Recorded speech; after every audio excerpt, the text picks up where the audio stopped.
Doctor APJ Abdul Kalam का जीवन परिचय। डॉक्टर एपीजे अब्दुल कलाम अबुल पकिर जैनुलाब्दीन अब्दुल कलाम का नाम भारत के महान वैज्ञानिकों और नेताओं में शामिल है।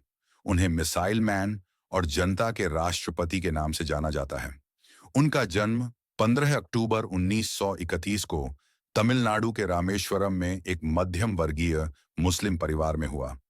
उनके पिता मछुआरों को नाव किराए पर देने का काम करते थे और उनकी मां एक साधारण गृहिणी थी। अब्दुल कलाम का बचपन कठिनाइयों से भरा था। उन्होंने अपनी पढ़ाई के खर्चों को पूरा करने के लिए अखबार बेचने का काम भी किया।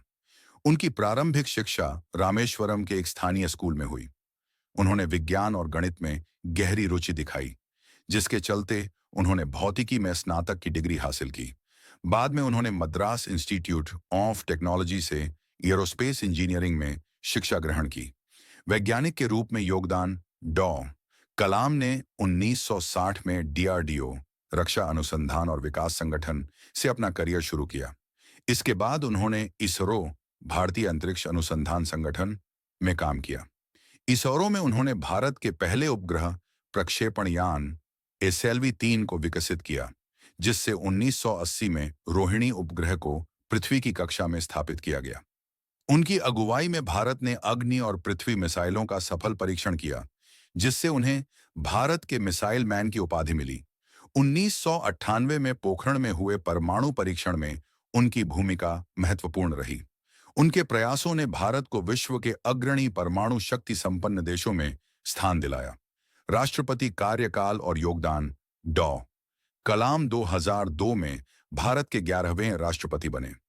अपने कार्यकाल के दौरान वे जनता के राष्ट्रपति के रूप में मशहूर हुए। वे हमेशा छात्रों और युवाओं से संवाद करते थे और उन्हें बड़े सपने देखने और कड़ी मेहनत करने के लिए प्रेरित करते थे। राष्ट्रपति पद छोड़ने के बाद भी उन्होंने शिक्षा, विज्ञान और युवाओं के विकास के लिए कार्य करना जारी रखा। लेखन और प्रेरणा। डॉ कलाम ने कई किताबें लिखीं जो आज भी लाखों लोगों को प्रेरित करती हैं। उनकी आत्मकथा विंग्स ऑफ फायर और इंडिया 2020 विशेष रूप से प्रसिद्ध हैं। उनकी किताबों में उनके विचार, जीवन के अनुभव और भारत को एक विकसित राष्ट्र बनाने का सपना झलकता है। निधन 27 जुलाई 2015 को शिलोंग में भारतीय प्रबंधन संस्थान IIM में एक व्याख्यान के दौरान दिल का दौरा पड़ने से उनका निधन हो गया। अपने अंतिम समय तक वे देश की सेवा में जुटे रहे। सम्मान और विरासत। डॉ कलाम को 1997 में भारत रत्न से सम्मानित किया गया। इसके अलावा उन्हें पद्म भूषण और पद्म विभूषण से भी नवाजा गया। वे हमेशा सादगी, ईमानदारी और समर्पण का प्रतीक रहे। उनका जीवन आज भी हर भारतीय को देश की प्रगति के लिए योगदान देने की प्रेरणा देता है। APJ अब्दुल कलाम का जीवन हर वर्ग और हर उम्र के व्यक्ति के लिए प्रेरणा का स्रोत है। उनका सपना था कि भारत 2020 तक एक विकसित राष्ट्र बने और उनकी सोच आज भी हमें इस दिशा में काम करने के लिए प्रेरित करती है।